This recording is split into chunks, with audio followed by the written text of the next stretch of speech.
Okay, ambassador. It just sounds, I don't know, kind of glamorous, right? Like cocktail parties, important treaties, that kind of thing. But what do they actually do all day? Right. It does sound very movie-esque. Totally. And speaking of movies, it seems like you've been thinking about that career path. Your research stack was overflowing with info from RoleCatcher, Well, yeah, their ambassador, the complete career guide, was super insightful. for sure. So I guess the big question is, what does an ambassador really do besides, looking dapper in photos? Okay, so this high-profile things, they're definitely part of it, but it's not all champagne and handshakes. It's actually a lot more demanding. You're representing your entire country abroad. Wow, no pressure there. Exactly. You're Right. building relationships with other countries, negotiating agreements, and even looking out for your own citizens who are living or traveling abroad. So it's a lot more than just like international law and stuff. Way more.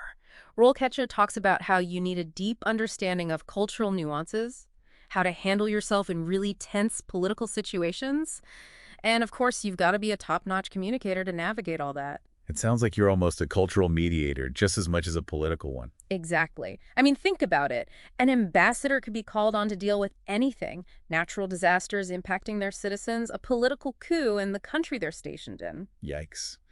And RoleCatcher didn't sugarcoat the whole work-life balance thing either. Long hours, constant travel. I imagine that gets old after a while. It definitely takes a certain personality type. RoleCatcher actually lists frequent relocation as one of the major challenges of the job, so it's not for homebodies. And that probably feeds into those cons they mentioned, high-stress bureaucratic nightmares. It's definitely not a 9 to 5, but hey, for the right person, the rewards can be huge. So say someone's listening to this and thinking, okay, I'm sold.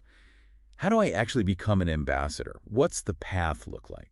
Well, RoleCatcher breaks it down into these stages, right? You've got your entry-level gigs, then you climb the ladder to junior ambassador, and then finally the big leagues, senior ambassador. Makes sense. Each step up comes with more responsibility, obviously. But I'm guessing the experience you gain at each level is pretty amazing. Oh, absolutely. Even at that entry level, it's not just like, making copies and getting coffee. Right. So what's it really like for someone just starting out? Well, RoleCatcher talks about how you're involved in diplomatic events and missions pretty much from day one. You get that behind-the-scenes look at how it all works.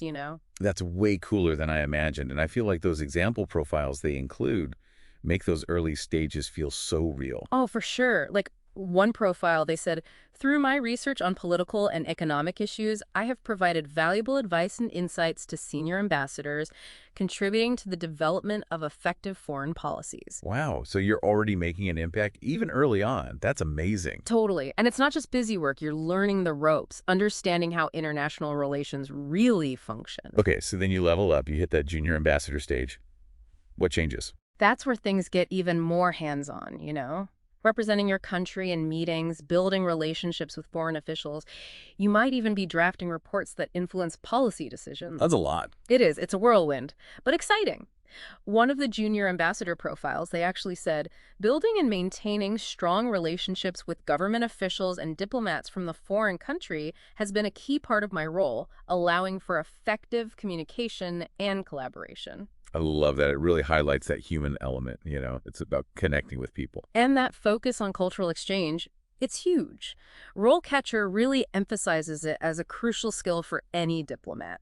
Because, let's be real, you can't really negotiate anything if you don't understand where the other side's coming from, right? So true. Makes you think about all those unspoken rules, the cultural nuances that could make or break a negotiation. Exactly.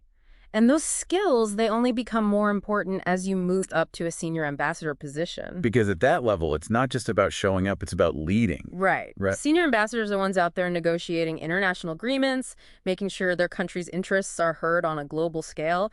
They might even advise their head of state on foreign policy. We're talking high stakes, high pressure stuff. Yeah, and with those kinds of responsibilities, it's no wonder RoleCatcher has a whole section on, like, interview prep. Oh yeah, you gotta be ready. Because I'm guessing those ambassador interviews are no joke. Not even. It's like super competitive. You're up against people with like crazy impressive resumes. They know their stuff. So what kind of questions are we talking about here? What should people be prepared for? A lot of them, they really make you think. Like RoleCatcher mentioned this one. How do you balance your country's interests with international obligations and ethical considerations? Oh, wow. Yeah, that's not a simple answer. Nope. They want to see if you can think on your feet, handle the pressure, Another one was, how do you handle disagreements or conflicts with foreign governments or stakeholders? That kind of thing. It's like you need that diplomacy in the interview itself. Exactly. But the cool thing is RoleCatcher doesn't just leave you hanging with these tough questions, right? Right. They give you pointers on how to approach them, even have some example answers to get you started. Okay, that's awesome. And we got to talk about the job section on their platform too. Hmm. Because RoleCatcher's got some seriously cool tools to like make the whole job search process smoother. Oh, for sure. Like that RoleCatcher.capture thing. Yeah. Genius. Saving job postings right from LinkedIn. That's a game changer. So much easier than like copying and pasting everything. Right. And board view. Love a good visual organizer, and it sounds perfect for job applications. It's awesome for that. See all your applications, where they're at, any notes you made, keeps it all straight. So organized. We can't forget their skills analysis tool. That's Uh-huh. huge. Right. You upload your resume, boom. Breaks down all your skills, even shows you how they match up to different job postings. It's like having a personal career coach right in your computer. So we've gone from fancy diplomatic dinners to like AI helping you find a job. But I think what really hits home for me is just how important an ambassador's job really is.